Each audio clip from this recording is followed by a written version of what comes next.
และเมื่อต้นเดือนที่ผ่านมาสภาแห่งชาติไต้หวันได้เปิดประชุมเพื่อทบทวนแก้ไขรัฐธรรมนูญเพื่อให้มีการปฏิรูปทางการเมืองในไต้หวันมากขึ้นซึ่งก็รวมไปถึงการเลือกตั้งประธานาธิบดีโดยตรงด้วย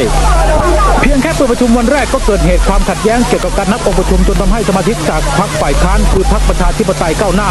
และพรรคฝ่ายรัฐบาลคือพรรคชาตินิยมได้ทะเลาะเบาะแว้งโต้เถียงกันรัฐสภา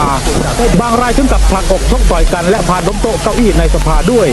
จนทำให้เกิดความสับสนโอลหม่านก็เป็นเศรษฐกิจชาวบ้านนะคะวันนี้หมดเวลาแล้วค่ะเราทั้งสองคนและทีมงานทุกคนลาไปก่อนนะคะสวัสดีค่ะสวัสดีครับ